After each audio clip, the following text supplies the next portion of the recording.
Let us start our sermon by chanting the Namaskara and taking refuge in the Noble Triple Gem and observing the 5 precepts. Before starting the Namaskara, let us remind ourselves how incredibly fortunate we are to be in receipt of the Dhamma, that we have this opportunity to listen to the Dhamma and practice the Dhamma, associating Mahasangha and remembering about the great sacrifice of the Bodhisattva that he has given so that we are able to practice the Dhamma today. Therefore, let us chant the Namaskara. Namo tassa bhagavato arahato samma sambuddhassa. Namo tassa bhagavato arahato samma sambuddhassa. Namo tassa bhagavato arahato samma sambuddhassa. Dear ladies and gentlemen, welcome back to our new sermon.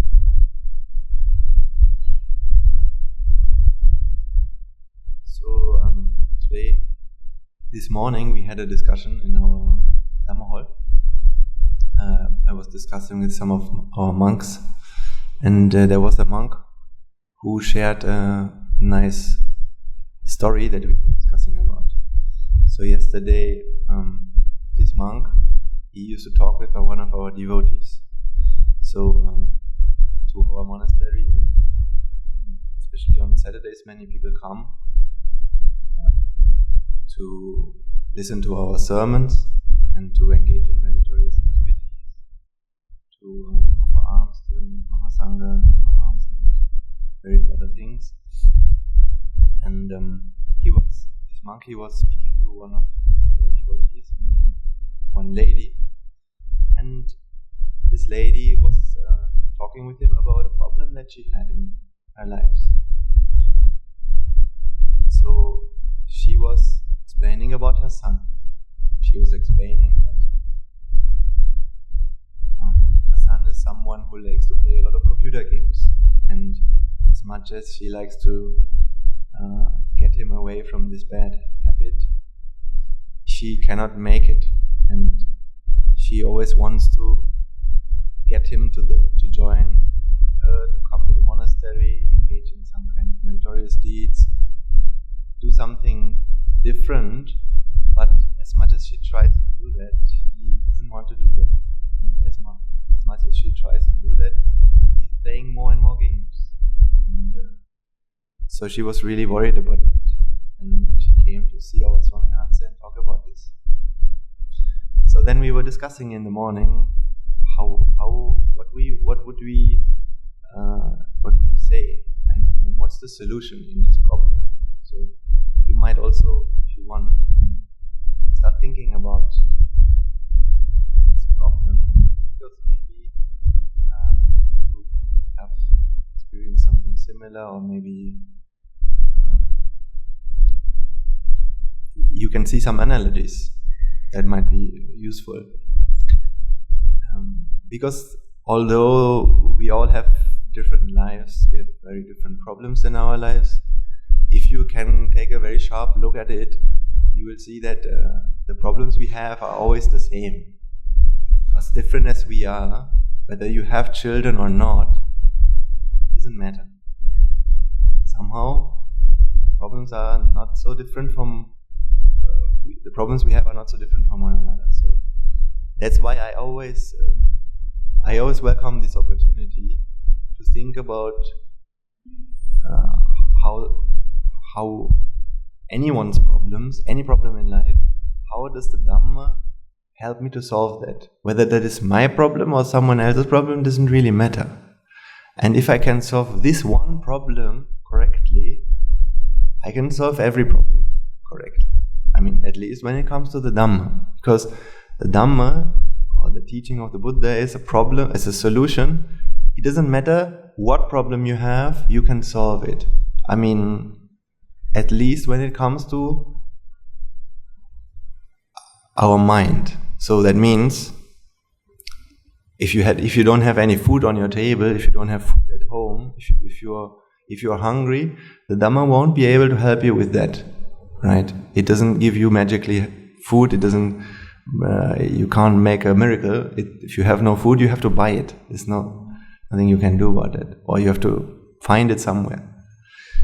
But the fact that you suffer mentally, the fact that you are angry about it or stressed about it, so all these mental responses that we have to the external world, these things we can solve with the Dhamma, and we don't need anything else. Okay, that's what I'm trying to say. So mentally, anger, fear, vexations, and so stress, unhappiness, sadness, or in this case, this mother, she was experiencing at least worry, or maybe fear, and maybe she had sleepless nights, and she was concerned. So these are mental things, right? So that means the Dhamma is the right solution for this kind of thing. So then we were discussing. So I will share with you some of my thoughts about what are the problems in this situation, and what are the solutions, and also what it means for all of us, right? What it means for your life also, for my life. What we can learn. You see, first of all, I think the best way to start is to try not to see faults, not to see good, what is good and what is bad about others, what people are doing well and what they are not doing well. For example, when we are dealing with people around us, we can very easily find the things that they are doing nicely or the things that they're doing not so nicely. Mostly, we easily see the things which don't happen so nicely. So that means first we need to observe this fact without any judgment, without condemning ourselves or others. We need to see our mind has a certain characteristic. The characteristic is it likes to judge very easily. Judging can mean, oh, he's doing really nicely, or he or she is not doing really nicely. So with this characteristic of judging is very intrinsic to all of us. And we judge, don't we? We don't based on what we believe is right and wrong, right? So that is something we need to see, and that is something we all experience.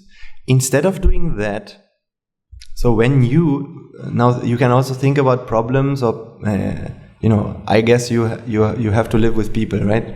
Or do you live in a cave or all by yourself? I don't think so. It's virtually impossible. So that means we all deal with people, and we have to interact with them in a nice way, and we want to be harmonious with them. Maybe at work you have to deal with people. Maybe you have to deal with at least people in your family, or maybe your children, maybe your husband, or maybe friends, or just if you go to the shop, if you order something. We all have to deal with so many people, so it's good to understand how that works, in how we can do it properly, or how we can do it in a way which makes our life harmonious. If not for anyone else, then maybe for ourselves, for our own happiness. So this is not easy, right? It's not easy to deal with people in a way which creates harmony. I think everybody wants harmony, right? I think when you go to a workplace, everyone who's working there wants to be in harmony. So then, given that logic, every place in the world, every workplace, and every conference, and everything should be so harmonious. But is it like that? It's not like that. So although we want harmony, something goes wrong, and we sometimes don't even know why. I remember when I had my first relationship, like many years ago,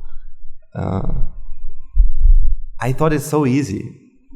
I love this person loves me, so we are in harmony, and then problem solved, right? But is that really so easy? No. Maybe the first few, I don't know, days, weeks, years, whatever is fitting, it's working. But then, even though both want harmony, it doesn't happen. So now, that's one thing to know. So that we need to understand that. The point is, we have this characteristic of judging easily based on what we want to be right and wrong. So in this case, also the mother naturally feels like that. And in this case, the mother, we can see one thing really nice, really good about this mother, which is, first of all, she really cares about her child, right? She cares because she wants this child to be going in the right path. She wants this child to be happy. She wants this child to be happy from what she believes happiness is, and from her understanding of the world. So she has come to our monastery, or she has listened to the Dhamma for a while. And based on what she has, and she has life experience. She's not, she has lived on this planet for maybe at least, let's say, 40 years. So she has understood something about life. And I guess something that she has understood, and I think something that you also have, most likely you will have understood, but maybe haven't understood necessarily when you were a teenager, might be something like, in life there's no free lunch. You can't just ask for things and get them. Maybe that's something I learned over the few years I was alive. That means sometimes happiness, which seems so straightforward, like playing a game, it seems so easy, right? You play a game and you're happy. As easy as that looks like, is happiness so easy? Is happiness so easy as you go and do something and you're happy and that's it? I think that's the idea that what we call young people sometimes have when they are inexperienced, when they haven't come to experience that things are not so simple. I guess that's one example. If you have never had a relationship, then you might think that love is so simple. You hold hands. You like this girl or boy, you come together, you hold hands, and that's it. Right? So for teenagers, love is something very simple. And that's what I thought. But with experience, I learned that no, neither is love so simple, nor is life so simple, nor is happiness so simple. It's not as simple as playing a computer game and then enjoying your life and being happy, right? So that's something that the mother knows. And she also knows that for everything we do, there's a price to pay. And also, that means there's no free lunch. So, and also, we need to see between short-term happiness and long-term happiness. Sometimes, in order to have a long-term happiness, what do we have to do? We have to sacrifice short-term happiness, right? I mean, today we are in a school. What is the school all about? It's about educating ourselves. It's about improving ourselves, learning, gathering certain, let's say, qualities, becoming, learning certain good manners as well as knowledge, right? So all these kind of things. Is that something fun? I mean, in this moment, is that something? Acquiring knowledge, is that something fun? I mean, the learning part is never fun, right? The learning part, the exerting ourselves part, that's never fun. But it's the acquisition of, or it's the gaining of knowledge is fun, right? Right. So, for example, my teacher would have asked me to solve, to solve an equation or to learn to learn something and by heart something. It's a lot of work.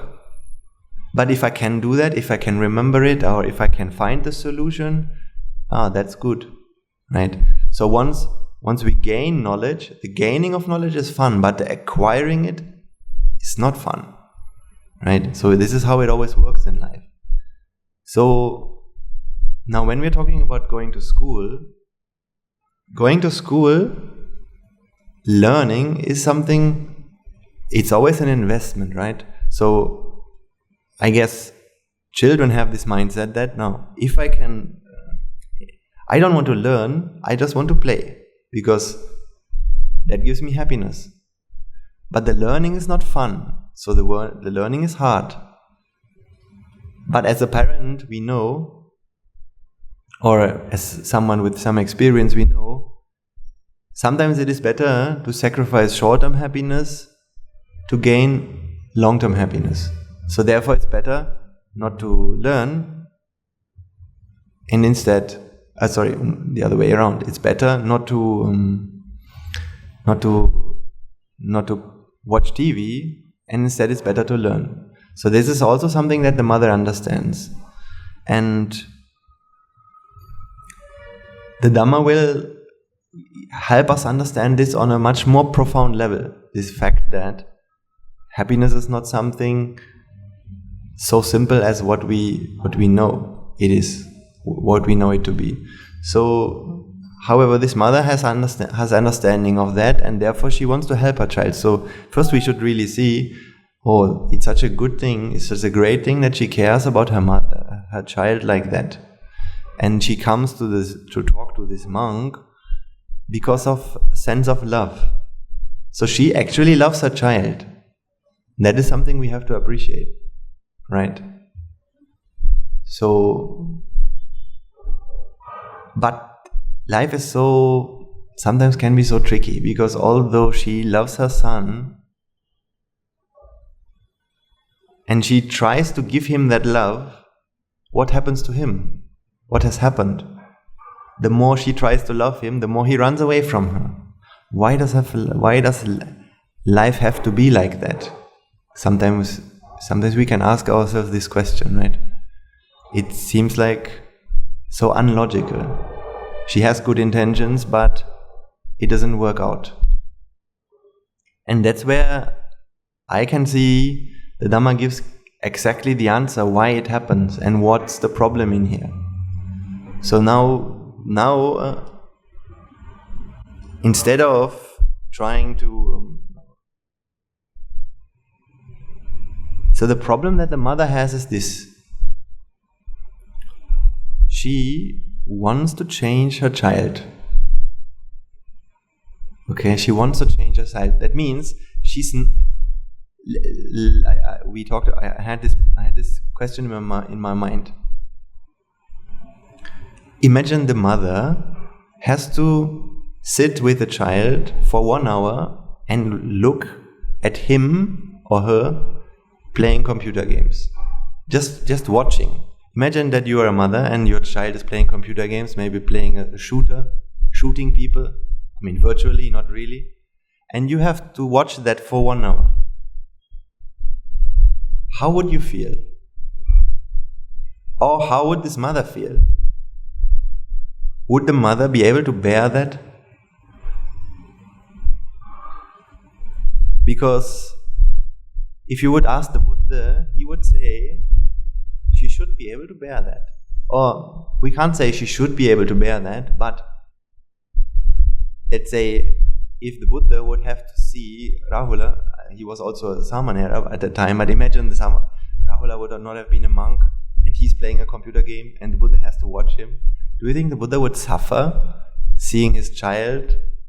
It was his child, right? Playing a game and killing people? Or maybe even killing people in reality? No, he wouldn't suffer. Does it mean that he doesn't care?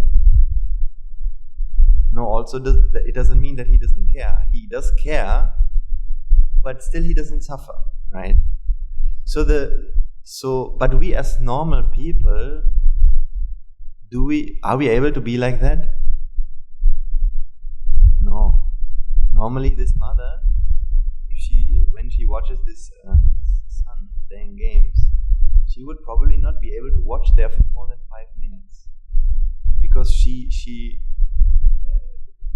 would feel so upset, maybe, or sad, or angry, stressed, doesn't matter, some kind of emotion, right? Because of what she sees.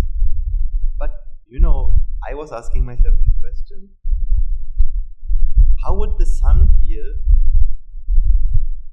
having her mother sitting next to him for 1 hour? Sometimes just watching, sometimes maybe just asking a question: why are you doing that? Why did you do that? What are you doing actually right now? Right? How would you feel if you are doing something and somebody's just being there with you, spending that moment with you, maybe asking yourself some question, showing some interest in you and why and what you're doing. Sometimes maybe that child is really good in the game, right? For example, when I was playing games in my childhood, my teenage years, or my brother, especially my brother, he was extremely good, extremely skilled. He was one of the best people in that game, in all of the Europe, right? So, but that is, sometimes maybe the parents they don't even want to know about that, or they don't even know that because they never asked. Because for them, the story ends with the fact that the child plays computer games, right? So that might be the case. So you see, now we are coming to the other side of the story, which is now we are coming to the child. The child, and it's not something that's something that only a child has. It's not just a feature of a child. It's something that we all share. Is this one thing, which is, don't we all want to be loved? Don't we all want others to be interested in us? That's why sometimes when I'm coming from this sermon, when I'm going to the monastery, sometimes monks come and I pass way with monks. We have many monks in our monastery, so it's easy to bump into one, and then you greet each other, Theravāda Saranai. Even a greeting, why do we greet each other? Have you ever thought about this? Why do we do that? Why do we sometimes just say hello and we know that we will not be able to talk any more words than a hello or a Theravāda Saranai? Why? Because in a greeting there's always an element of acknowledgement, or at least showing interest, or at least there's somebody who accepts your existence and who sees you, right? Sometimes if somebody is looking into your eye, how does that feel? You feel appreciated somehow. Or better to say, you will notice it if it doesn't happen. If somebody doesn't look into your eyes and he doesn't notice you, you will feel something is wrong. That feeling you will feel within you. I don't know if you have ever experienced this, but when you will experience this feeling, something is wrong. I don't know what's exactly wrong, and you will know that if people are able to give this kind of acknowledgement, or showing the interest, or looking into, having the eye contact, or when people are greeting you, and I mean, maybe in your workplace you have people who, when they come and you are already there, they just go to their desk and start working. And there might be some who, before they do that, at least they say good morning. I mean, how does it feel? Just a good morning. Really good, right? So that means we feel very different if people greet us or not, and also if people ask us, how are you? If somebody asks you, how are you? Isn't that question in itself something really that makes you feel really, really good? Because we have this I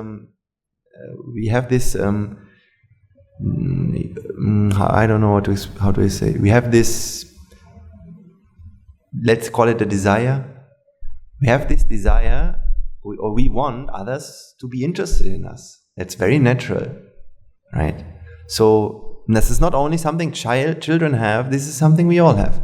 This is something. The more you will understand the Dhamma, you will understand this is something that happens in our mind because of ignorance, right? So because of our ignorant nature, because of this, what's happening in our mind,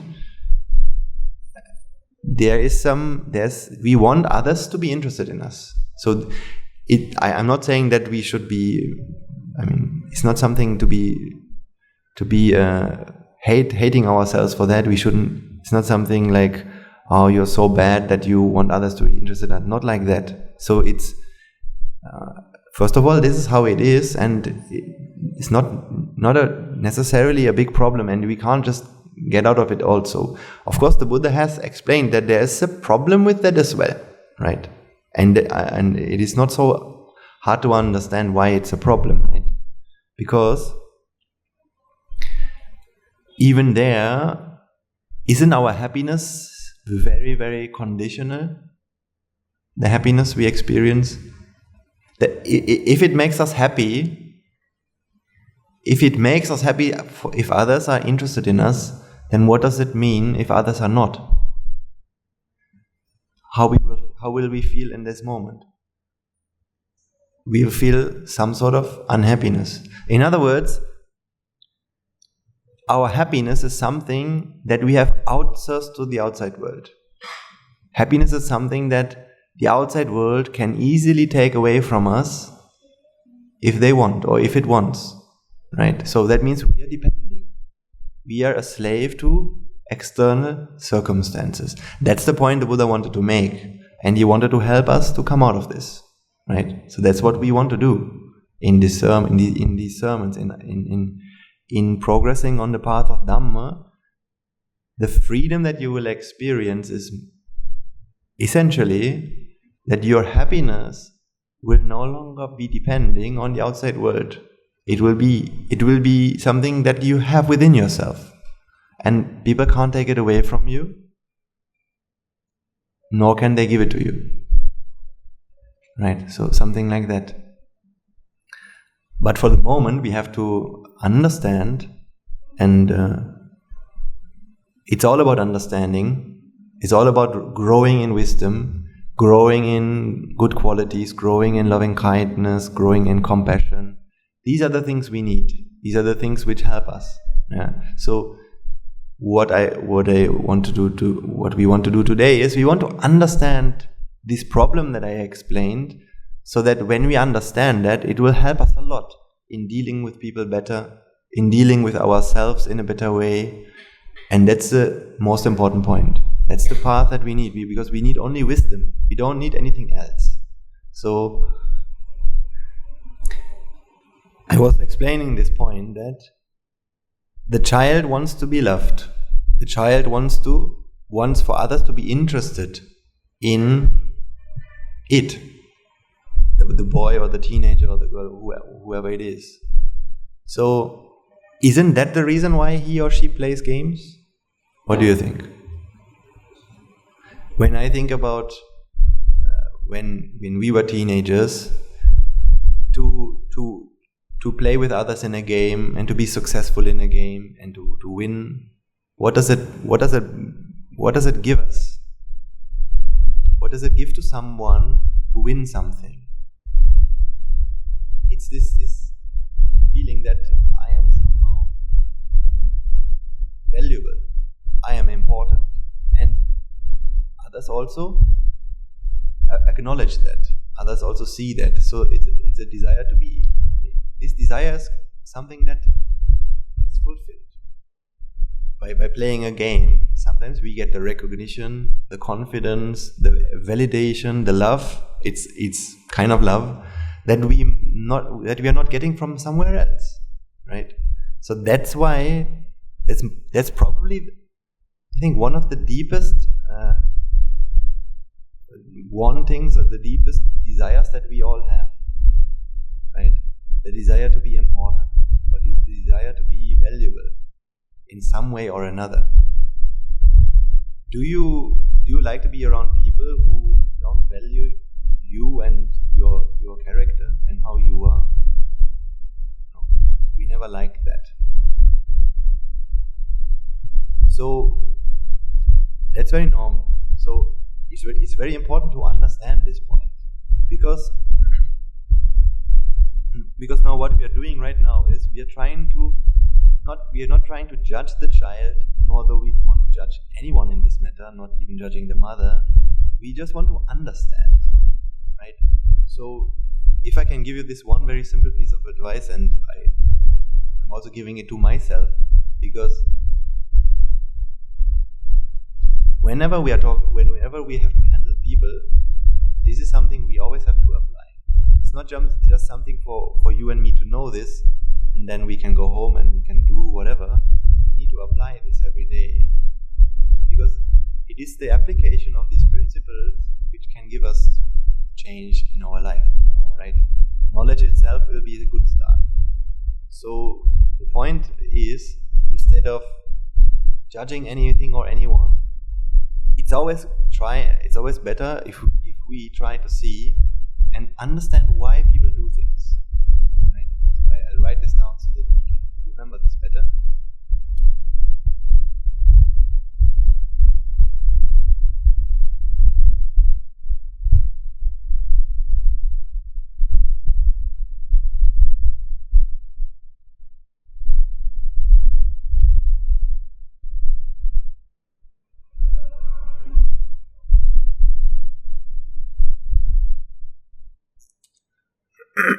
So your progress on the path of Dhamma, your progress to becoming a wise person, is your ability to understand, as opposed to our tendency to judge.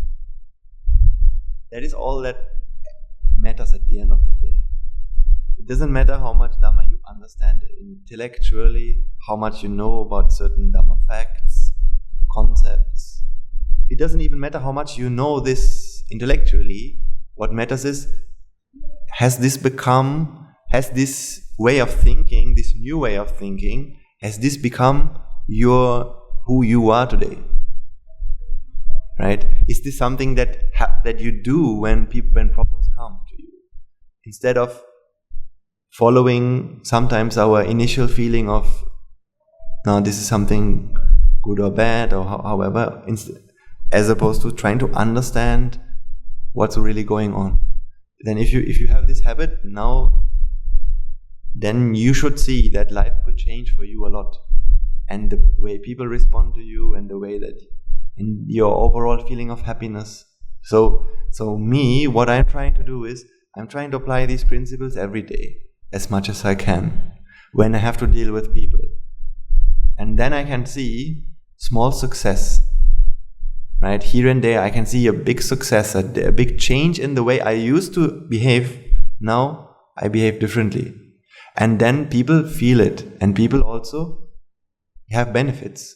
People profit, and I profit. Everyone wins. So this is what I write this now as ignorance. Yeah? Ignorance means that's how we start.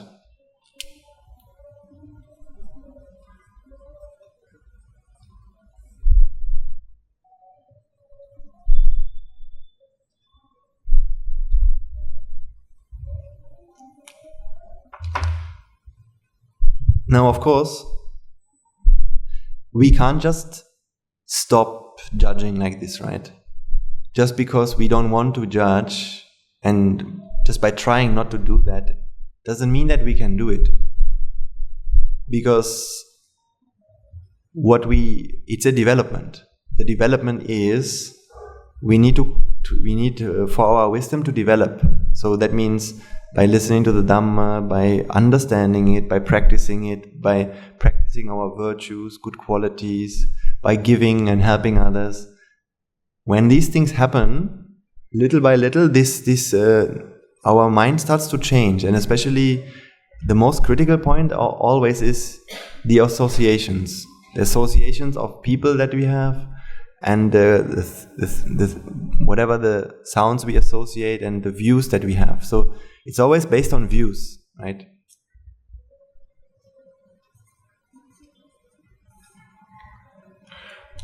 Because essentially what you're doing when you're coming to this sermon is you are associating some kind of views. Views means whatever I have explained to you today, right? I cannot give you more than views. And these views, if you acquire these noble views, or good views and noble views, then things will shift. And this is a process which takes time, or which takes you need to associate that. You can't just ask, force yourself not to judge. It will happen as long as you don't have these views. And when you have these views, it will happen easily. You don't have to do anything about it then, right? So let's come back to the example. So this child, as much as we all, because ultimately we all have the same, we all have a mind. A child or an adult is not so important, because a child has a mind with ignorance. We have a mind with ignorance. And what does an ignorant mind always want? It wants to be appreciated, it wants to be loved, and it needs love. So that is something we can see, right? So therefore, the first important thing is to understand that this is not a child who is playing games, but there's a process there. This is a mind, and the mind is looking for some kind of happiness.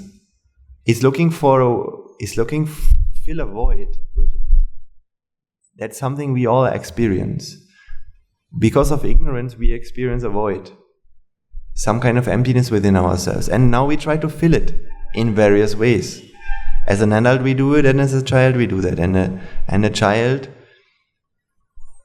So instead of seeing a child, I'm contemplating like this. Instead of seeing that this is a child who's doing something, and now I am the mother, I am the father, and it's not doing what I want it to do, and it's going to harm the child, and so on, which causes so much problems. First we need to see, okay, this is a mind, it wants to be loved, and it's looking for a release out of this void that it feels, and the best thing it knows what to do is this gaming. Because it gives the mind a sense of importance, a sense of value, and therefore it does. Understanding like this helps me a lot, or can help you a lot as well, because now you have an idea of how you can change basically, how you can change some of the parameters, what you can do exactly to help this child and to bring this child away from this habit. Especially when you can understand that this is only a mind we will talk about the deeper concepts later. But the more you understand this concept of anicca, where everything is cause and effect, you yourself, you will never suffer. You will never suffer. That's why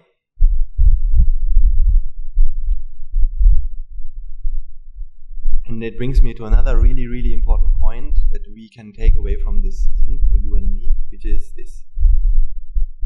When we grow up in this society, something that we always learn that we are asked to do, and something that people always say, is so simple, is caring about others, right? So we all love to care about other people.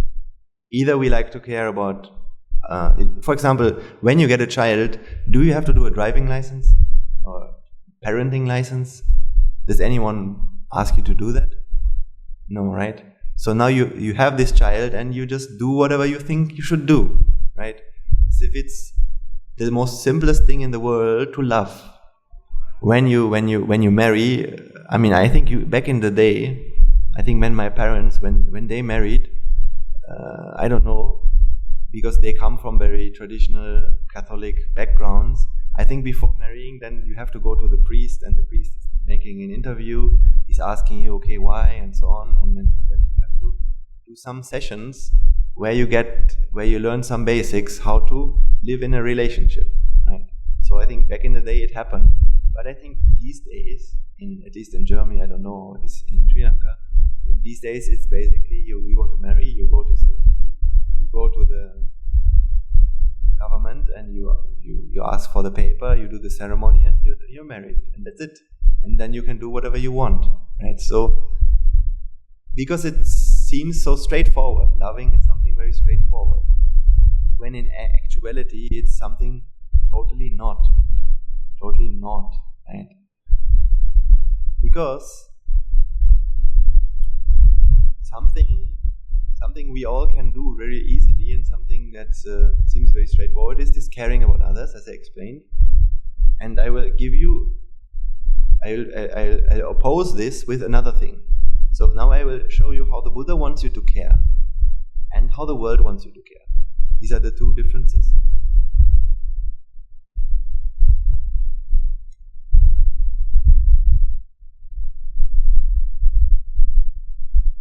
So the world wants you to care in this way, or we always learn to care in this way. For example, Greenpeace activists, they care a lot about the environment, and therefore they do demonstrations, they go and protest, sometimes they hijack certain boats, sometimes they live in forests so that the forests don't get destroyed. Right, I remember near to my hometown there was a forest, and the government wanted to take this forest and make it into actually wanted to cut off all the trees and dig it up so to take out the charcoal. Right? So to take out the charcoal and get some electrical energy. And then people came and said, no, we don't want this forest to be destroyed, we want it to stay. So then they started to live in the forest, in the trees. They built some tree houses, and that's what they did, because they cared, right? So this is one way to care.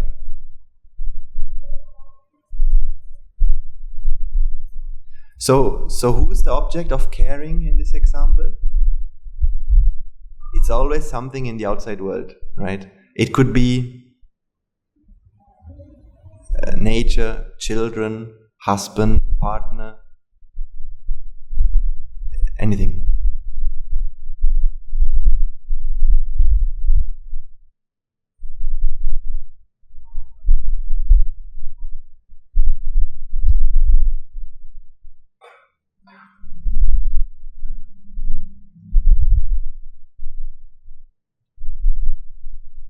It could be caring about the country.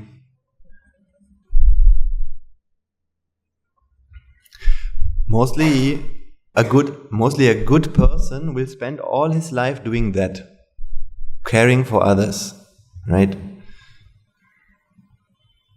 But the Buddha was not satisfied with us being good people. Because there's a problem with being good. There's a slight problem. It's good to be good. It's much better to be good than to be not caring at all. But this caring is very limited in its efficiency. It doesn't really bring the solutions that we want to have. And the most important point is, while caring for others, we also suffer all the time. I mean, this is something that you have to forget yourself. So we do it with suffering, caring for others, right? I'll come to this point. Later, but we do it with suffering. So there's suffering.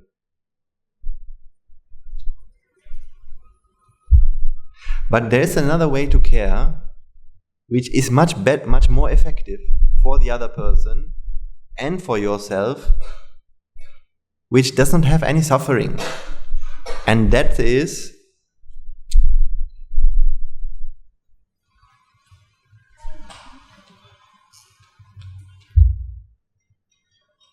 my teacher would explain it in these words. We are looking for ourselves. We are looking after ourselves for others. I'll write it down.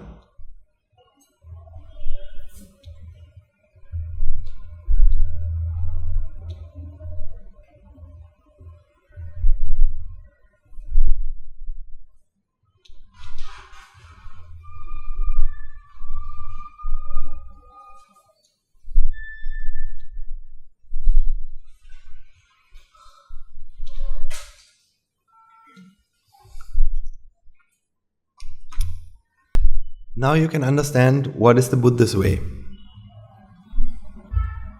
The Buddhist way is like this. A best example is the fact that you are here today. You are here today now. Are you washing any dishes at home? Let's say, if you have children at home, are you watching what they're doing right now? No, you're not doing that. Physically, you're not doing anything for them, right? Nor are you doing anything for your workplace, for the nature. You're not picking up any trash, any rubbish. You're not protesting against the cutting off of the trees. You're not building a tree house and living in it to protect the trees. You're not hijacking any ships on the ocean. You're not trying to buy an energy-friendly car or something like that. You're just sitting here. So you could say, how selfish is that? You are not doing anything.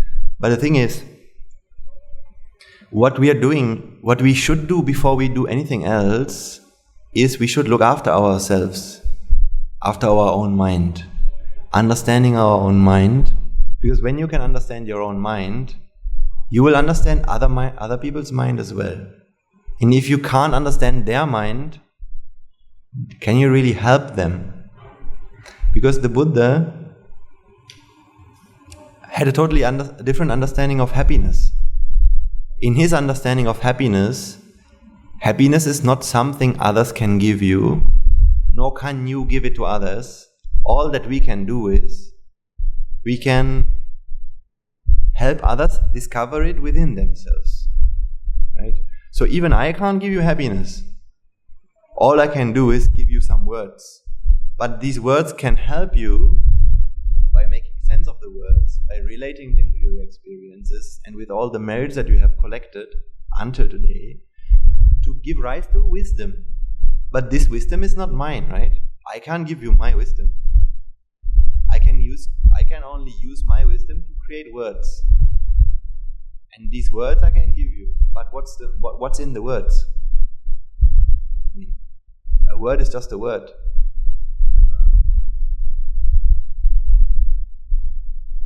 It can mean so many different things in so many different languages, for so many different people, right? So therefore, words can't have wisdom inside. I give you a word, but what it means to you, it might be a totally different thing. That's why when at the end of this sermon, all of you and all of us, we are going away with a totally different takeaway, with a totally different sermon that we have listened to. The sermon that you have listened to, no one else has listened to that. It's not the one that I have given you. It's not the one that I have listened to myself.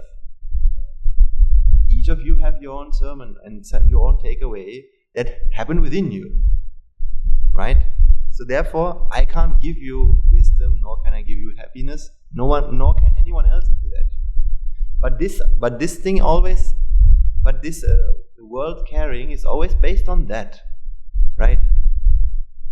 When we are engaging in worldly activities, for example, in caring for our children, then I always lived in this idea, love is something my parents can give me. That's why most of my life I was looking for their appreciation, for them to love me. If I can write a good grade, if I can be successful in school, then my father will give me love, and that's what I want. So he can give me love, and children can give love to the parents, and happiness, and parents can give love to the children. All of these are transactions of happiness and suffering between people. That's what the world always makes us believe. Happiness is something in the outside world, and suffering is also in the outside world. So therefore, we interact with the outside world all the time. But the more you realize that this is a great deception, a great illusion, this is not the way it really is, the more you realize actually everything happens within us. Therefore, we have to be sure that we know about ourselves and about who we are inside, about our mind. Because when you have that understanding, now you can start treating people correctly, right? Now you can start to love others in a way which is better than this way. Because you will do it without suffering, which is the most best thing. You will care, but you will not suffer when caring. Right? So this is the point. And how does that work?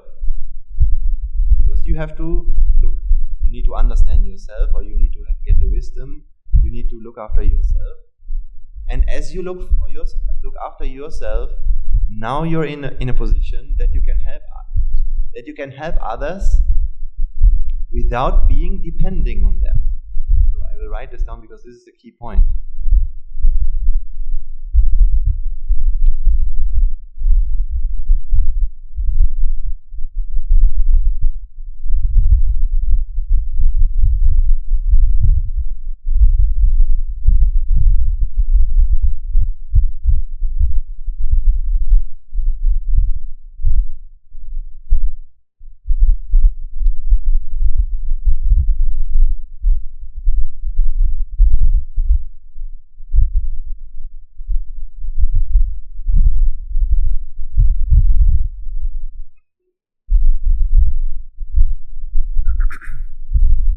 This is a very good question. So the gentleman asked, is the Buddha's way the same as the nature's way? In fact, yes. If I will pull it shortly, yes. That's why we can say that what we are doing here is we are trying to understand nature.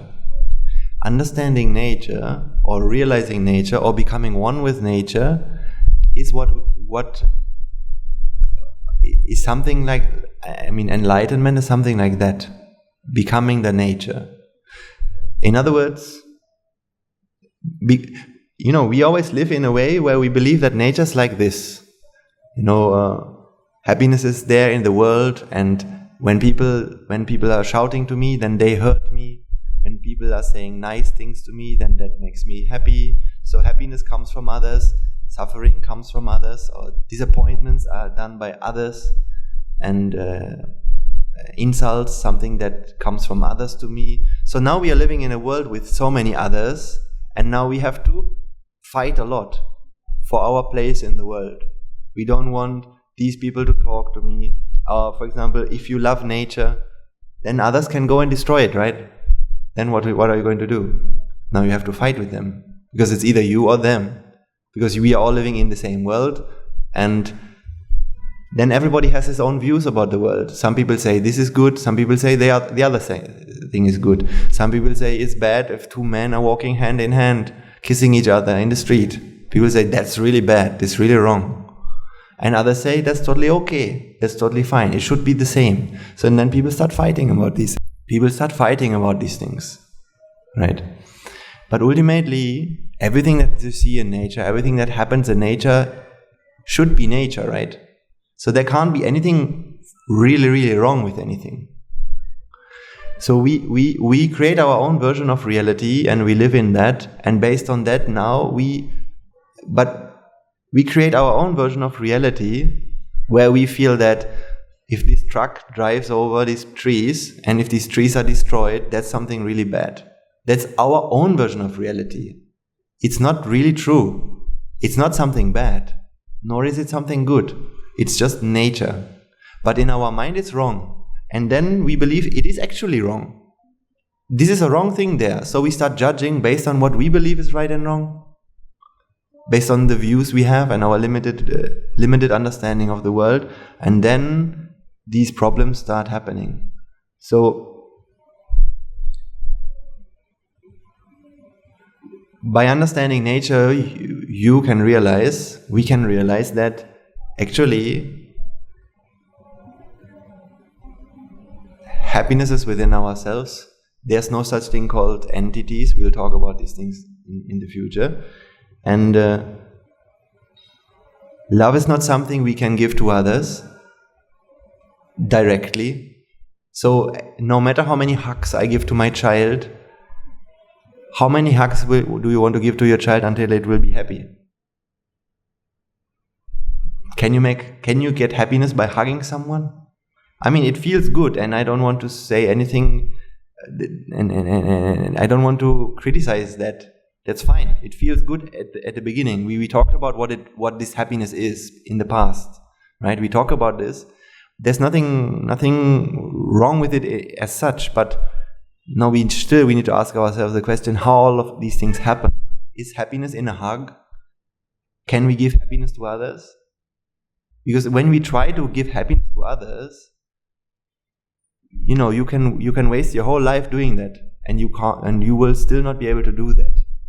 Happiness is something we all have to find within ourselves. So all we can do is help others find it within themselves. So ultimately everyone has to find it within themselves, but you can help and be the guide. That's all I can do at this moment as well. I can give you words from the things I realized and hope that it helps you to realize something about life as well. And when you realize that, it will free you from these problems. And then you can go on caring the same way or better than before, but without the suffering part. Because the caring that we do normally does always have suffering, right? I gave you this example. Can a mother who cares in this way about her children watch the boy playing computer games without being upset? Can she even bear that? No. Because and the most tragical part is the other day I got a message from home from some not in our family but some distant relatives from our family. So there was someone in our family, not in our family but someone we know. I don't know what's the English word for that. Some acquaintance, and this was a man in my age, maybe a few years younger than me. And last time I met him, maybe 5 years ago, he was living in an apartment with his wife. And when he was living in his apartment with his wife, they were married and they wanted to have a child, right? But for some reason, for a few years, they tried and somehow it didn't work. So they couldn't have children, and they didn't really know why it happened. Was it the problem with the man's body or the women's body or something like that? So what did they decide to do? Having a dog. So they had a dog. So yes, it's good. It's not. Again, these are one of the things that we have to do, right? You know, you feel something is missing. I'm here with my husband, but why can't we have a child? So now you have to accept it. So what do? You buy a dog. So it's like, okay, yeah, fine. Then now I got the news that the child has finally, it has happened. It was so successful. So now this man, I saw the picture of the man with his child in his arms, and he was so happy. And of course, actually, I feel so happy for him, really, because what they have always been wishing to have, and I'm sure that they have a lot of love in their heart that they want to give to the child. So all the best intentions, they care, and finally they have their child. And for that I'm really happy. And I wish them all the best. But I know, I ask myself this one question also, and I'm going to ask you as well. How much can the man, the father, how much can he actually enjoy his own child? Right? For example, if I go and visit him, which I might have the chance to do, because sometimes in the future I will have to travel to Poland for a few days, which is where he lives, and I might have a chance to see him. You know, I can take a lot of joy from that small boy, or from that small baby, right? I can take a lot of. I see it playing around, and for the few hours that I'm there as a visitor, or I think about a neighbor, or think about, on a Sunday, all people come to their apartment, and they all enjoy. But they all enjoy and they go home. But imagine that the child takes something in his mouth. Who's going to be the one who's worrying about that? I mean, just the fear of it. All the neighbors go home, all the friends go home, and then the chapter closed, and they'll have their lives and things are okay. But the fear that, because as a father, let's say you're in the kitchen and your child is running around in the living room, don't you have to be constantly afraid that what if this child takes maybe the TV remote, the battery, the battery drops out of the TV remote, or it takes out the battery from the remote and it swallows the battery. I mean, that would be the nightmare, right? So even how unlikely it is for this to happen, don't you think that a father has to live with this fear all the time? What if this baby swallows a remote? Not a remote, that's too big of a thing, but a battery. And what if it gets sick? And if it starts screaming in the night? And it's the worries. I'm talking about the worries. It's non-stop there, right? So, and worry is only because ultimately, whether the child is going to be healthy or not, whether it's going to be swallow a battery or not, whether it's going to grow up in a healthy way, all this is based on merits. If this child has merits, then it will happen. If it doesn't, it might not happen. So it's all based on nature. But all these fears now, this person has to live with, and you can't do anything about that. So that means, as much as this man, why did he want to have a child?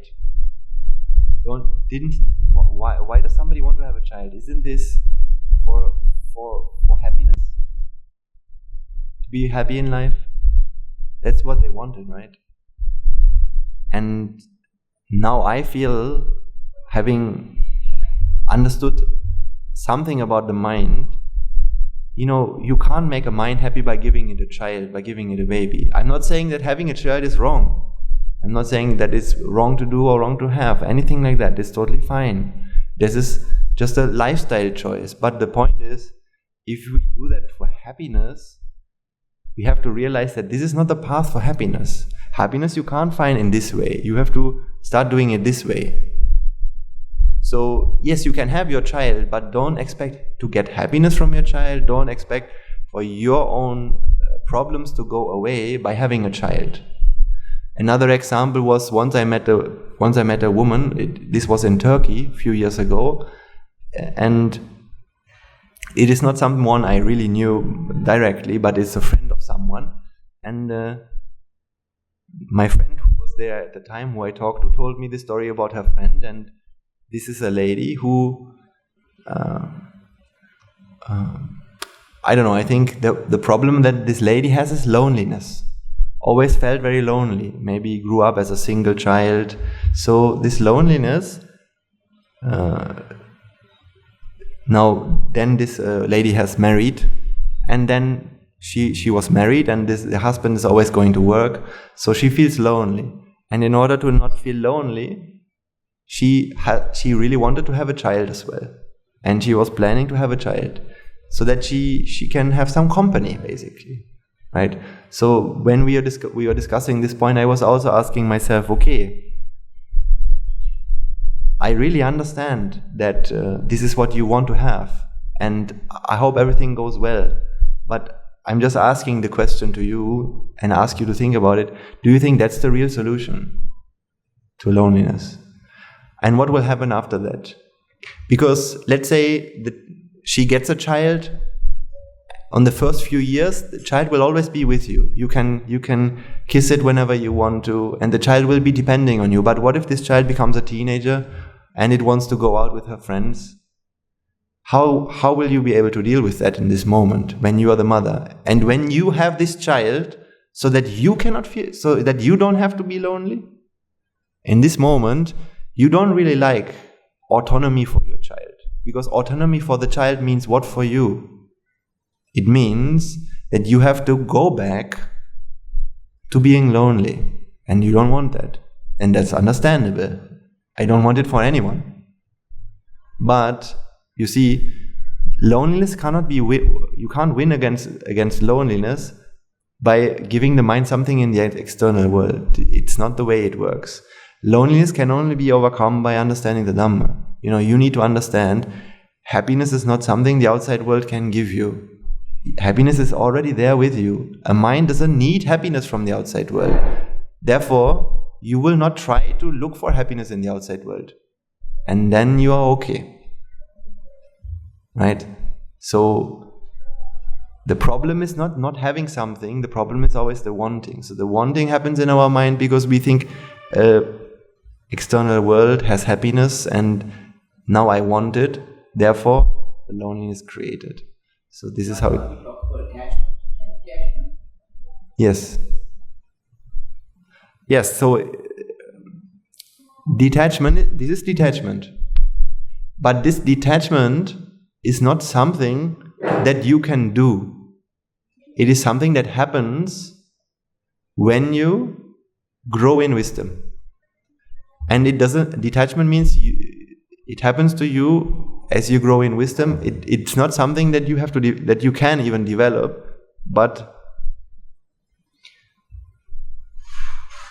and also it doesn't mean that you don't care, right? This is important. Caring will always be there, but now you can care without expecting anything in return. Because you understand that there's nothing out there, nothing special there, which there's just nothing special there, right? This is the main point. We want to have a child because we think having a child can give me happiness, so that's why we want this state. We want to have this state of mind. But when you realize that happiness is not something which is in a child, you wouldn't have a wanting for that, right? Because one way to explain ignorance means things have an intrinsic value. And if there are things which have an intrinsic value, now there will always be a wanting for that.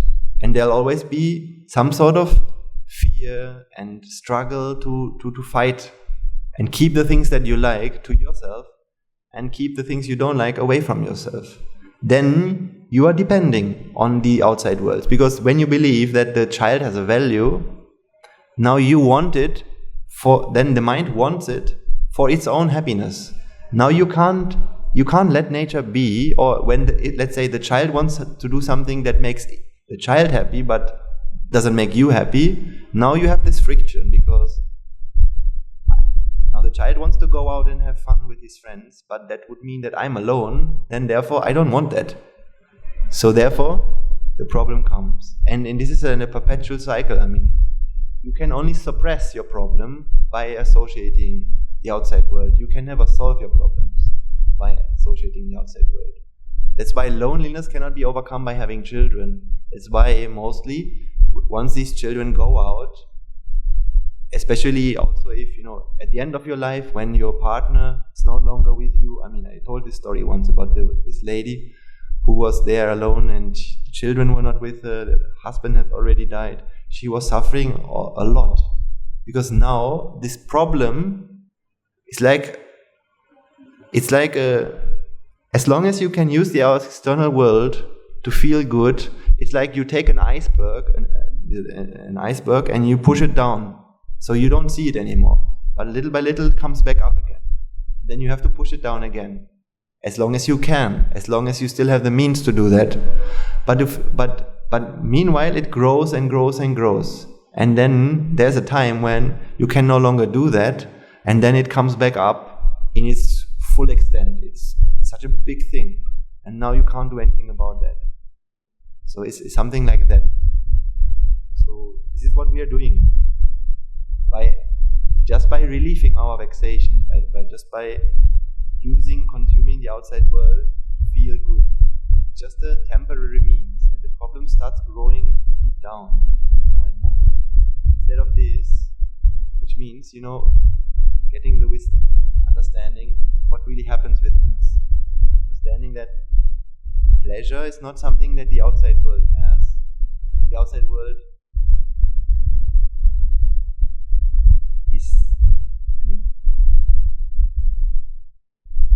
pleasure is something that happens within us. Therefore, there's nothing in the outside world which has an intrinsic value. Now you can be okay with anything, and there's no wanting then. That's how it will work for you. So when you come here, this was where I started at the beginning, some time ago. I started to explain you, when you come here, although you don't physically do anything for anyone, by associating these views and looking after yourself, you are doing actually a great thing for everyone else as well. Because these things will give you great abilities and great mental qualities, which will help you to help others much more than you can do until today. Right? Because as long as your mind is depending on the outside world, you can never give. That means, if your mind has suffering, if you are suffering in your mind, can you give happiness to someone? If a mother is sufferingly caring about her child, which is the way that we care when we have attachment in our mind, can she make her child happy? How can that work? You can only make somebody happy if you have happiness, right? Not if you are suffering. So this is the flaw in the logic that the world has, right? Because normally in the world, good intentions are always great. When people come together and they want to love each other and make each other happy, these are good intentions. When people marry, when people have relationships, then they always have good intentions for each other. That's great, but the thing is, if both of them are suffering for the other person, or if they are suffering in order, if you need another person to make you happy, that means you are not happy internally. So the other person, now you expect the other person to give you something that you don't have, and the other person has the same. That means actually both of you are suffering, and now you expect, by coming together, you expect for there to be happiness. How can that be true? All that's still going to be there is actually suffering. But we get lost in this illusion of pleasure, and we feel that we just have a quick way to feel good. That's what happens, and that's what we need to understand most of all. actually, by healing your mind, you can help others heal their mind as well. So the Buddha's way is, first let's look within us and look after ourselves, and then we can help others doing the same. So, still I have more to say about this example, about the children, of the child playing computer games. This mother who saw her child playing a lot of computer games, she really cares. And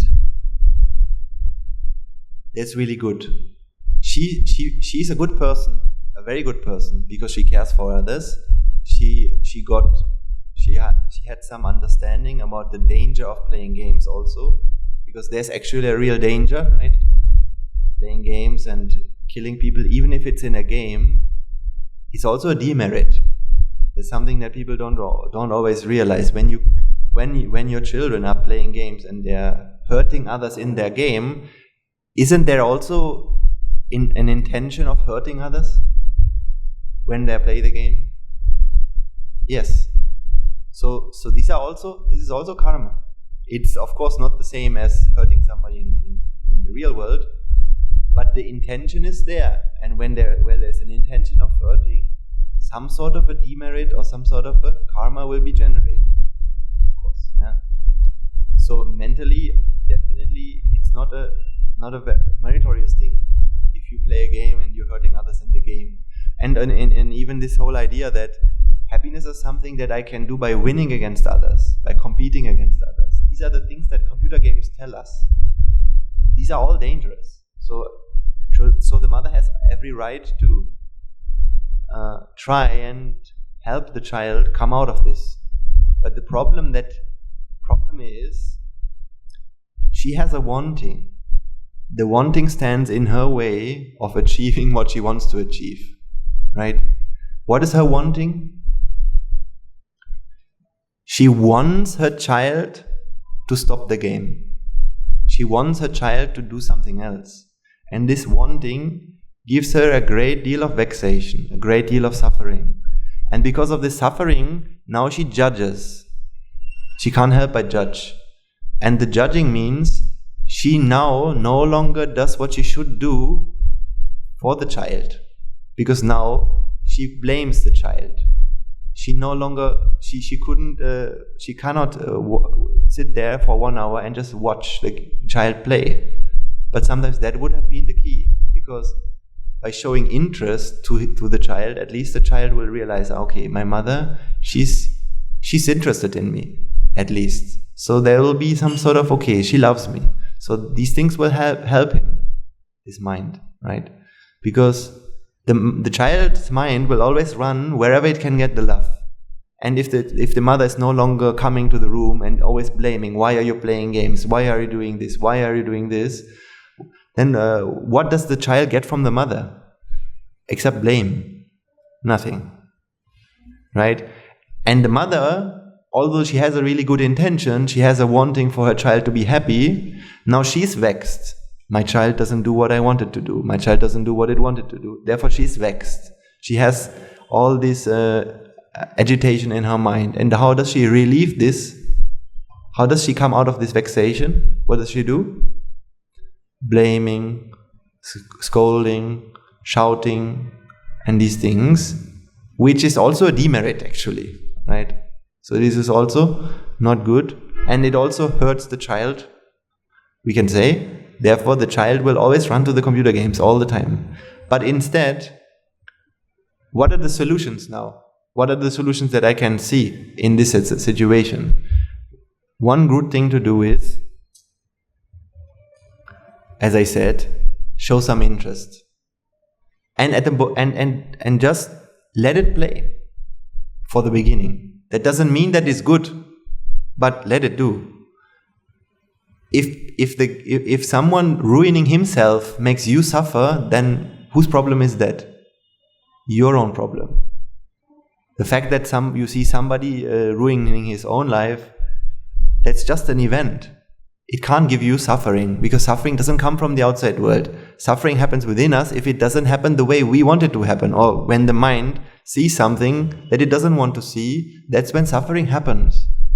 So, that's what the mother has to understand. She has to apply the Dhamma in this moment. Okay, if seeing my child ruining itself causes suffering here, then that's not because of the outside world. That's because the not getting what the mind wants. Because in the outside world, there are only events. They're all neutral. Whether the child is the best behaved child in the world or whether it's the worst behaved child in the world, these are just events. None of them have happiness or suffering within. Right? So that's what you need to understand. Then, you don't feel vexation. You don't have a wanting, or the mind doesn't have a wanting to change the child. In the sense that caring is there. So then you can help the child, but not because you want for that child to be a certain way, but simply because you want the child to be happy, not because you want it to be somehow something that you have in your mind. Right? This is something like selfless love. Selfless caring is something like that. Right? So the Dhamma will help you to start loving selflessly, because you will help only because it's good for this person, not because there's something that it can give you, or because you need something out of that. Right? For example, in our mind there are all sorts of kind of identities. For example, sometimes we feel like, if my child is not well behaved, then that means I'm a bad mother, or I'm a bad parent. These are the thoughts we sometimes get, or these are the views we sometimes have from the society, from others. Or your child is always playing computer games. How can you allow that? You're doing wrong. You're doing it wrong. These will be sometimes things people say, right? And then we think that, oh yes, if my child is playing computer games, it means I'm a bad mother. No. Who said that? You can't make this conclusion, right? The child is playing games because that's how all these causes come together. You have only one influence on it. You are not its master. So even you can try your best, depending on the associations it has at school and many other reasons, it might or it might not do, or it might not be a well-behaved child, although you try your best. So don't expect.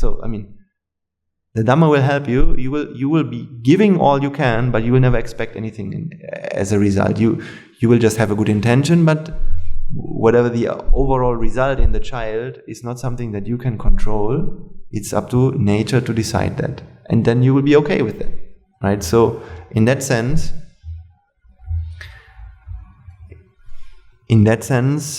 the mother can show interest in the child, and she has to be okay at the beginning that,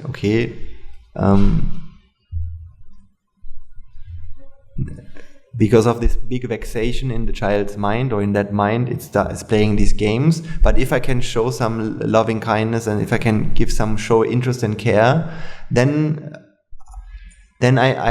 some of this pressure that the child feels will be released through the mother and not through the game, right? And then little by little, the mind will start to see less of a motivation to go to the game, but more towards the mother. And another thing that the mother could do is something like a reward system. For example, you can use this, instead of this criticizing for bad behavior, I'll also write another thing here which is really good to apply.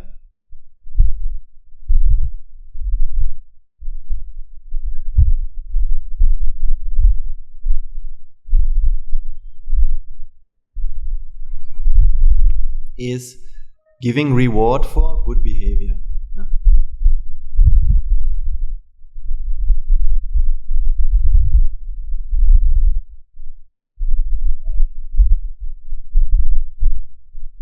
Yes, absolutely. This is bribing, and there's no problem with bribing at all. But there's one caveat. So, manipulation or bribing is not bad as such. It's bad if it happens out of selfish intentions. In other words, the bribing that we know in society and everywhere is somebody's,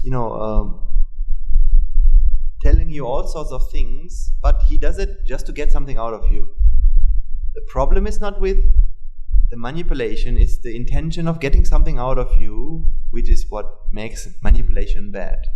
So the manipulation that happens normally in society, when you watch advertisements and when people tell you all sorts of things, it's because of these, because of there's some hidden agenda. In here, rewarding good behavior, actually, yes, it can be bribing. The mother can reward the child for good behavior because that helps her to get what she wants.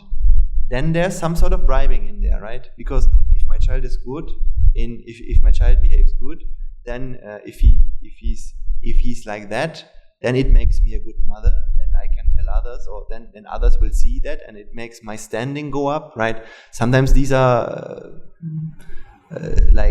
I know that this can be the way that we think when before coming to the Dhamma. These are sometimes the way we think. For example,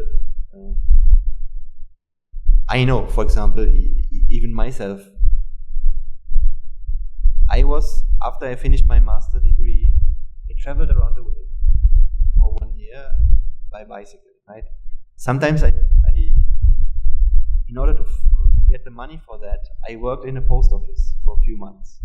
So I come from a good upper middle class background.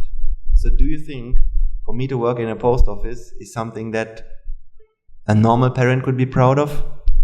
No. So then let's say my mother or my father goes to work and then they're asking them, so what's your son doing? He has this idea, he wants to travel around the world and he's working at the post office. Now, I can imagine how they must feel if the others say, oh, what's that? What's he doing that? Why is he not starting a PhD? Why is he not going to work? So my mother, they have to answer all these questions to people, right? Then they feel that their own reputation or how people like them my behavior affects them and their standing. So then sometimes I can understand, for example, or maybe I'm becoming a monk, right? So now maybe my parents can tell me, why do you do that? Because I don't know, in Germany maybe sometimes some people, they don't know anything about Buddhism and they think, oh, it's another religion, and that's something sometimes maybe when people have different religions, when all the separation happens, then another person from another religion will say, oh, look, your child now became a follower of another religion. What a failure you have done. You haven't achieved, you have raised your child. You are a failure as a parent. And these are huge accusations. And again, I don't want to judge them, the people who do that, because they do that because of their own views. But of course, until we come to the Dhamma, for a mind who is a mind who believes I'm a father, I'm a mother, these things are really hard to handle. If somebody says you are a failure in parenting because of this and that, now you need wisdom to shield yourself from these things. Because who am I to say, or who is there to say that there's anything wrong or there's any mistake in raising? Maybe these were the greatest parents and they have done everything correctly, but now still it happened, right? So this is the thing. So what I wanted to say is that this bribing, if you do it for the good of the child, if you reward the child for something good, that for good behavior, so that the child learns something out of it, so that the child improves, then there's no problem with bribing whatsoever, right? Then it is totally fine. Of course, if you are trying to get the child to change his behavior so that you get something out of it, then there's a small problem in there, right? But in this case, let's say the mother could do something like this. Before going to the computer, so you need to see, okay, how much vexation is there in this mind? How much does this child need the computer? And then you need to find some kind of a balance. You need to find an agreement with this child. You can't just say, okay, every day 5 minutes, because that would be inhumane. Because the child then would say, 5 minutes, that's nothing, right? I can remember sometimes, if I would have the chance, I would have played 8 hours, 10 hours a day. But sometimes maybe my father would say, okay, only 1 hour. So then sometimes, there will be conflicts had arisen. So we need to understand how much can I give for this mind to be surviving in this moment, to come out of this vexation to a certain extent. But then, not more than that, because if you give a lot, that's also bad. So you give that, and you give it only under the condition that, for example, let's say, okay, 1 or 2 hours. But before you play, you can only play if you do this and that. For example, how about washing the dishes? How about cleaning this? How about you come with me and offer flowers to the Buddha? Some kind of merits, something good, something that helps others, something that, some kind of good deed. Get the child to do that and reward it with whatever it wants.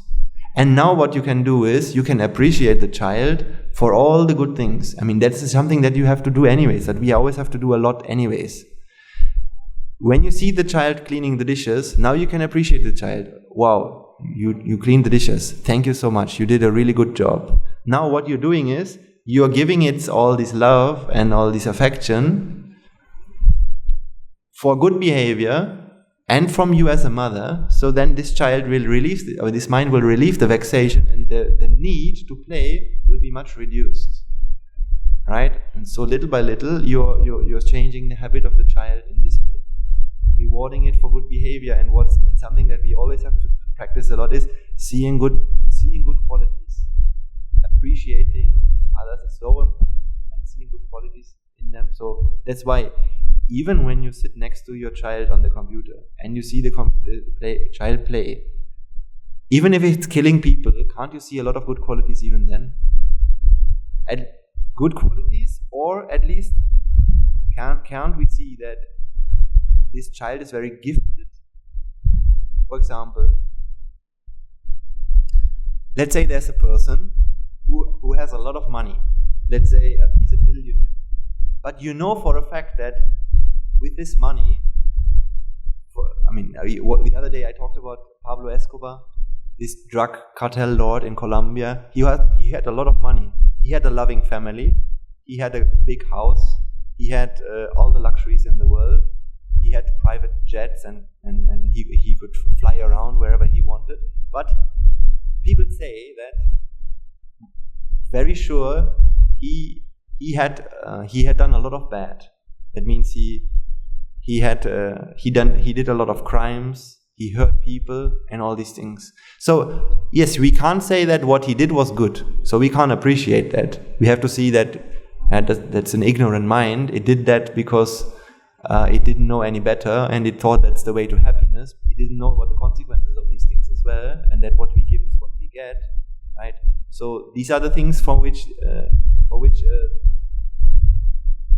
Pablo Escobar will have to suffer in the future.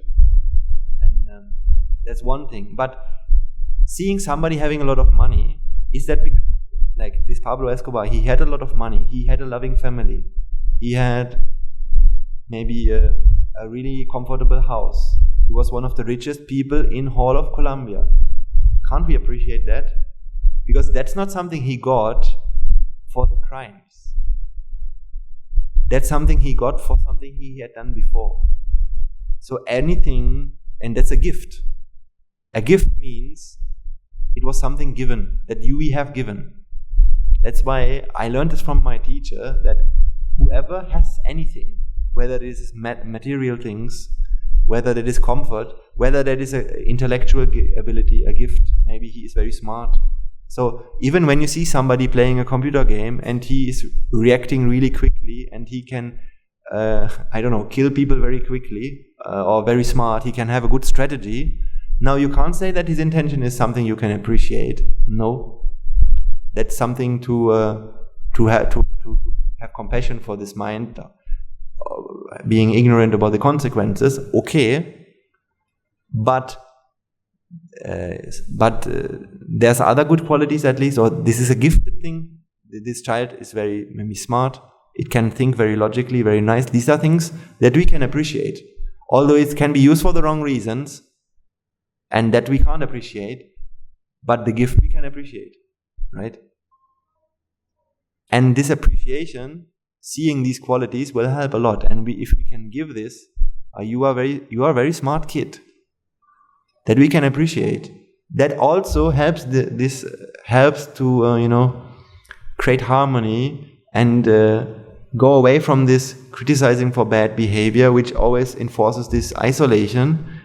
Although the mother loves her child, because of this, they grow apart, and the whole conflict happens. If she would start to see the goodness in the child and appreciate it and reward good behaviors, the problem will. She can take a lot of steam and pressure out of this problem in this way. And by rewarding for good behavior, now we can also win the child's heart, and then we can give it some views little by little. We can tell it, because if the child now, because for example, maybe this mother really wants the child to come to the monastery, but do you think the child wants to come? Not with a mother who's always just criticizing it, right? But if the mother can appreciate the child for something good, or for some gifts, for talents that the child has, now the child will feel very comfortable around the mother. So then the mother can ask, don't you want to come to the monastery? Let's go and just offer some dana, doing a merit. Then child might say, okay, let's go. It will not go maybe because it likes to go to the monastery. No, it never. Maybe it's the most boring place to go, but it likes to be with the mother. And for that it will go. And that's when you can win someday. At least you can try, little by little. Trying is all we can do. And maybe we'll win. Maybe we'll have to wait for another few years until the child will be able to understand the value of it. You can always try, but never expect the child will ever come. But always say, the door is always there. I'm always there for you whenever you want. And that's all we can do. And maybe someday the child will realize, okay, let me come and do it like this, right? So I think that covers the most important points, how to handle people as well as how to handle being as a parent. Some of the traps and some of the solutions. And the more Dhamma we understand, the clearer we can see the solution. In this case, you can see the wanting of the mother for the child to be good is a problem for her, and it becomes a problem. She doesn't make it better for the child, but realizing for the mother to, let's say, if the mother can come here and realize, okay, happiness is not something the child can give you, it will be helping her a lot, as well as the child, to be happy. Because then she can realize, okay, the wanting for the child to be good is because of the ignorance that a good child brings happiness. If these are only events happening in the outside world, if that's something that if you can realize, or if the mind can realize, the outside world has only events, they are all perfect the way they are. Now there wouldn't be any wanting anymore, because now you're already happy, you're already satisfied. So you don't try to change the outside world anymore. You're okay with it. Now you can take the responsibility for your child and help it only because of the child, not because of something you want.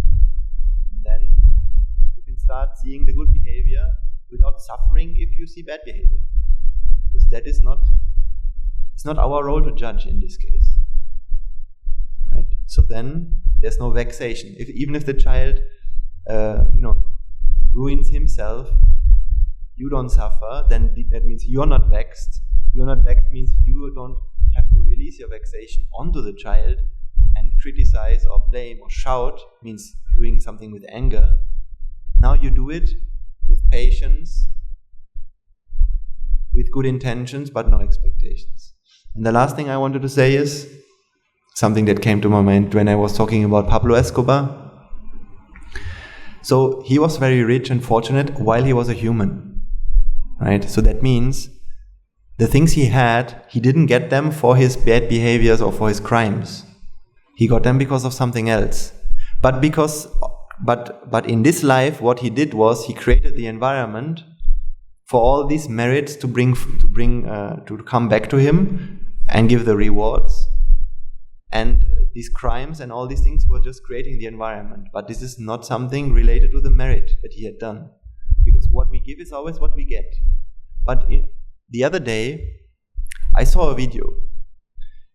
In this video, I don't know if it's still on YouTube or not, and I don't actually even know whether that is authentic or not. So it might very well be a fake.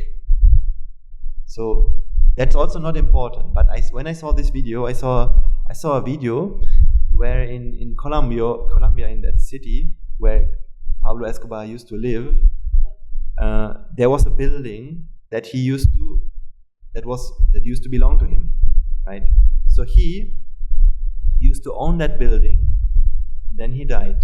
Now nobody had any use for this building anymore. And after a few years, what did the city decided to demolish the building.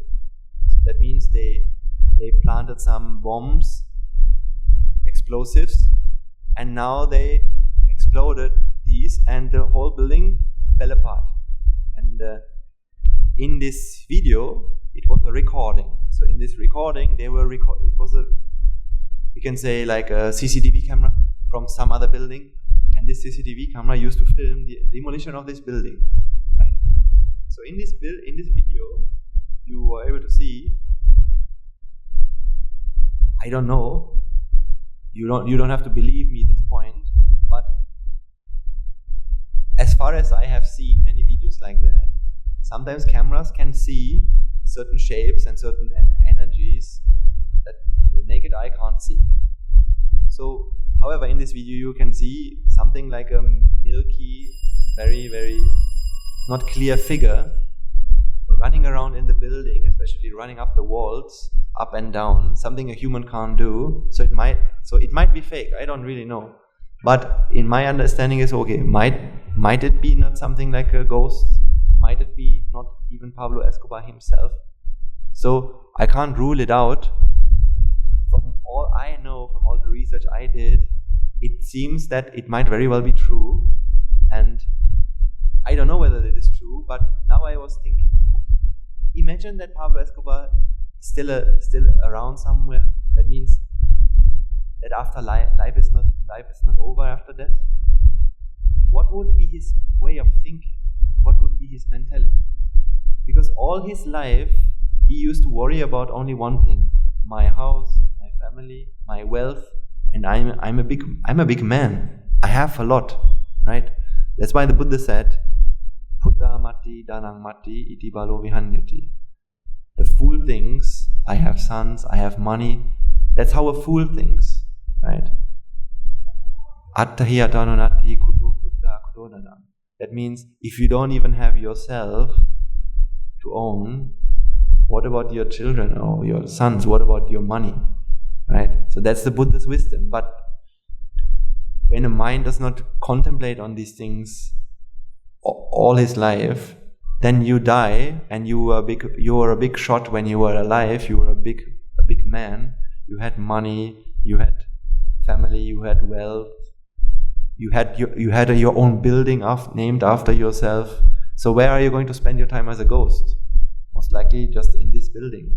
And if somebody enters this, let's say somebody uses this building for something else, this mind still feels, this is my building. This is something I have built. This belongs to me. But this is a ghost. What say does the ghost have? Nothing at all. Right? People just decide, okay, now this building, let's demolish it, and they can do that. If you are the owner of this building, even as a ghost, you could say, no, not against me. But you can't do that because you are not the owner. Ultimately, we are not the owner of anything. Things have been given to us to use, and that's it. But if we make ownership out of this, now we start to suffer. We'll suffer whether we are alive, because now we have to maintain all these things. Ultimately, this mother here also suffers because of ownership, right? This is my child, which means that has a relation to the wanting. And then wanting is what causes the suffering. So I was just thinking, okay, Pablo Escobar, if he's still alive, and if he thought the way people say he did, maybe he realized the Dhamma before he died. I can't say that. But if he thought the way that a normal mind would think in this way, Putta mati, Danang mati, now, of course, as a preta or as a hungry ghost, it will run around in the building trying to maintain something that you can't maintain for no good reason at all. Because what was the point of his life, you might ask? Now that he is a ghost and he's running around in a building which gets demolished, what can he enjoy that he used to enjoy? Food? No. Being with his wife or family? No, he's now all alone, no one anymore. Having a lot of money, what's the point of that now? No. So he used to associate all these things for happiness, but he got how much happiness out of it? Nothing whatsoever. It was always just a relief of vexation. Nothing more. Now he's a ghost, he has nothing, but the wanting he still has.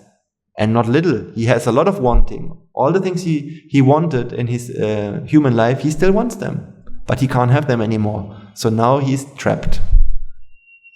This is the danger of spending this life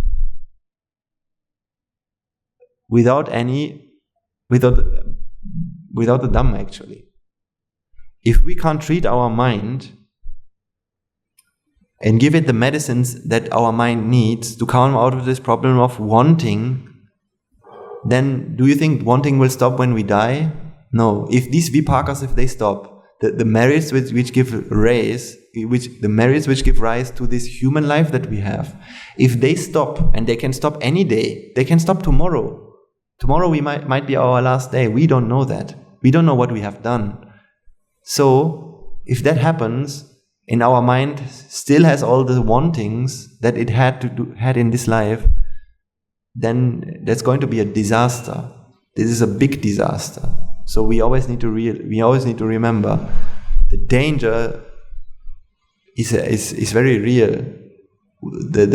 We are sitting on a ticking time bomb, so we don't have time to waste to help free our mind from this wanting. So therefore, all we have to do is doing as much merits as we can do, trying to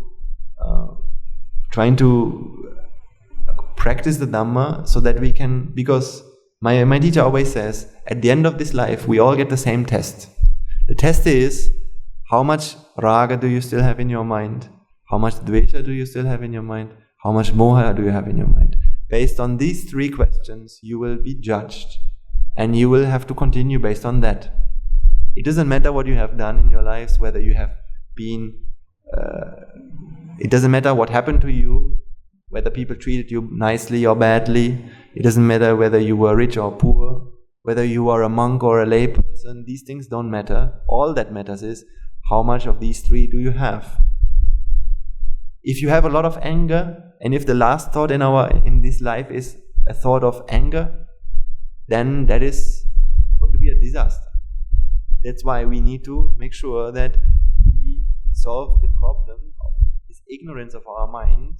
We need to get rid of this. And the unique opportunity we have is, we are living in a time where the Buddhist teaching exists, and where we can associate people who have understood the Dhamma, where they practice the Dhamma. We can either support them, or we can support the Mahasangha, which means if we don't have the wisdom, we can help those who have the wisdom, and by giving that we get. So we get the wisdom as well, right? And generally speaking, just doing everything we can do to be good and give goodness and to give and to do merits. This will be our salvation. I mean, this will be what helps us. Definitely, I can tell you, every meritorious deed you do for the benefit of giving happiness to others, giving comfort to others, will come back to you. So don't ever stop doing any of them. These will be best things. Right? And by doing that, your life will improve. There's no doubt about that. It has for me, it has for many of us. And it will transform your life little by little. And as well as something that I would like you to do is, please apply these things in your life. Remember these and use them when you have to deal with people. Whether it's your own children or whether it's your spouse or whether it's your colleagues, anyone. These are very simple things because I'm just scratching the surface. I mean, I could tell you 10 layers more about the Dhamma, how it all works and how you can apply this, but we have to start from somewhere and little by little. By practicing these things, we are going to improve and we will be able to become masters of this. All we need to do is applying these things in our lives. Try, because when you come here next time and you have tried to do that, now you are one step closer, now we are one step further. But if you haven't, now you're just there where you were, and then it's like I can give you the same message again, but yeah, it's never going to do an impact. But you always have to. That's what I always do. Whatever I know, I try to practice it as best as I can. And if I can't do it better, then that's okay. I can't. If I fail, that's okay. I will fail. But I have tried. Now I can come back with experience. Now I can say, I tried this, it didn't work. Now I can ask questions. Right? So you also, if you fail in applying these things, write a question, you can write a note, you can hear, and I can answer it in the sermon. Or you can, after the sermon, you can come to me and talk to me as well. These are all possible. But the most important thing is you have tried to apply. Now you come back with some experience, and sometimes it has worked for you, so you gain something. That gain is yours. It's for you to take, it's for you to enjoy, and it's for your own benefit, for your own happiness. And if you failed, now at least you have learned something, and we can discuss what problem, and then someday with your merits, you will also be able to do that. Right? My teacher always says, there are only two kinds of people in this world. The ones who are your past and the ones who are your future. So some people are our past. That means once we were like them. So therefore there's no reason to judge anyone. Because we were also once like that, like them. And the other thing is, there are people who are our future. For me, for example, my teachers are my future. So that means I'm not like them today, but I know that they have achieved something because of cause and effect. So because we can become anything. That's why we can become arahants. It's not something that, an arahant is not born, an arahant is made. How? By putting the causes together. By practicing, by doing the merits, and doing all the things which are necessary. So we can all become arahants. Just because we are not today doesn't mean that we can never become. We can become. All we need to do is we need to put together the causes which are necessary for that to happen. That's it. This is a very possible thing. We all can achieve that. You don't have to be special, you don't have to be extraordinary. All you need to do is do these small things as much as you can. Someday, soon enough, you will be able to come. And you will get the results. Actually, as much as you try, you will get results. Tomorrow you will get results if you try. Some results will be there. Some steps you have will be moved on forwards. In 1 week you will be no longer the same as today. And if you really do it every day you will be able to go to bed knowing that something I have improved today. Something I have done, and I'm no longer the same person as I used to be in the morning. Which is see the improvements, but we should try our best. That's all we can do, really. Some days we will see it. We can see big improvements. Some days we won't see it, but doesn't mean that it hasn't happened. It hasn't happened. That's all we can do. Okay, so then we will stop today. And now we can share our merits. First and foremost,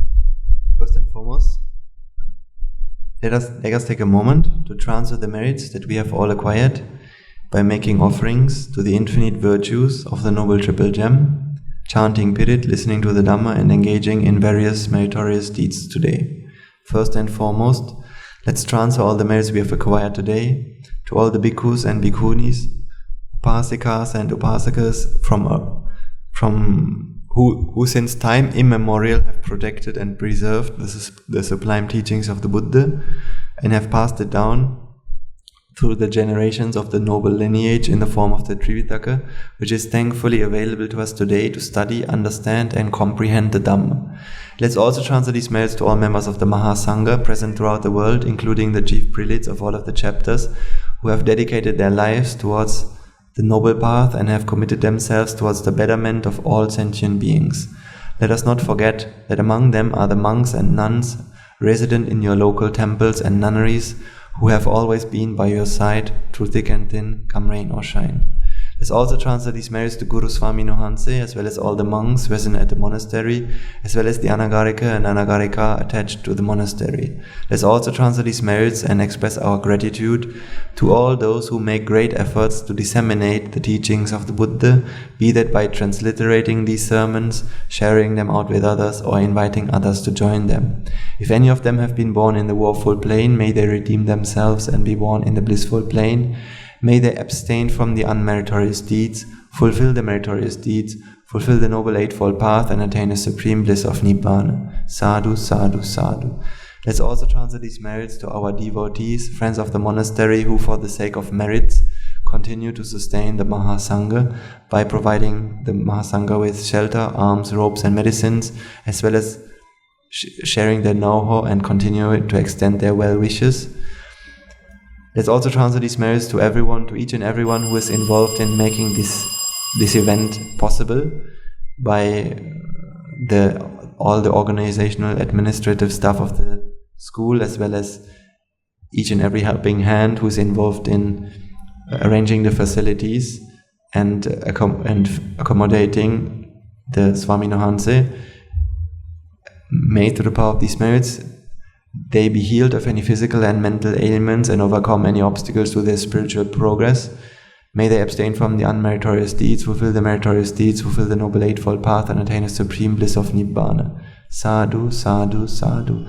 Let's also transfer these merits to our mothers and fathers, husbands and wives, brothers and sisters, sons and daughters, grandparents, uncles, aunts, cousins, nephews and nieces, our elders, friends and acquaintances, employers and employees, our teachers, and to all those who have helped us and supported us and assisted us in this journey of samsara, and may through the power of these merits they be healed of any physical and mental ailments and overcome any obstacles to their spiritual progress. May they abstain from the unmeritorious deeds, fulfill the meritorious deeds, fulfill the Noble Eightfold Path, and attain the supreme bliss of Nibbāna. Sadhu, sadhu, sadhu. Let's also transfer these merits to the Devas and Brahmas, spirits and demons, primarily the Sakra Deva, as well as all the numerous gods and deities who are committed to protect and fulfill the Sambuddha Sasana. Let's also transfer these merits to our guardian deities who keep a watchful eye over us and keep us out of harm's way. May through the power of these merits they prosper in divine power and wisdom. May they abstain from the unmeritorious deeds, fulfill the meritorious deeds, fulfill the Noble Eightfold Path, and attain the supreme bliss of Nibbāna. Sadhu, sadhu, sadhu.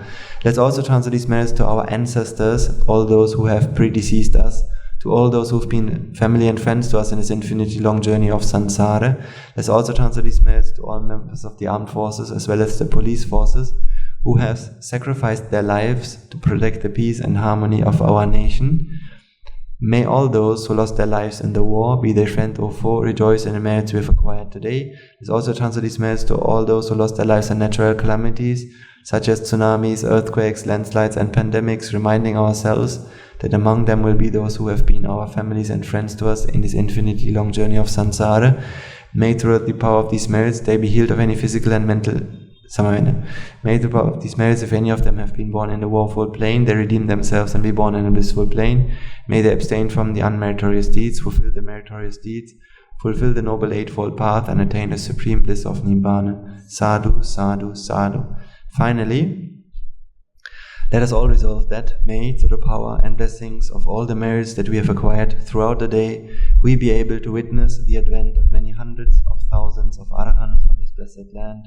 And may, through the power of these merits, you and I and everyone who has helped to make this program a success become an Arahant Mehinenhanse in this very life itself and in the era of the Gautama Supreme Buddha itself. Sadhu, sadhu, sadhu. Now the Mahasangha will transfer their blessings to you. Raga ginnin midetva, dvesha ginnin midetva, moha ginnin midetva, Nibbāna parama sukhayan sukhita dharavetva. Nibbāna parama sukhayan sukhita dharavetva. Mamada siyalu loka siyalu satvayo. Nibbāna parama sukhayan sukhita dharavetva. Nibbāna parama sukhayan sukhita dharavetva. Nibbāna parama sukhayan sukhita dharavetva. Raga gini niveva, dvesha gini niveva, moha gini niveva, nivan sapalabheva, nivan sapalabheva, nivan sapalabheva. Tunaruange suyasina ananda mahaguna belen siyala loka siyala satyo nibbāna paramasukhin sukhitaravetva. Sadhu, sadhu, sadhu. So now we are going to conduct the Buddha Puja, and after the Buddha Puja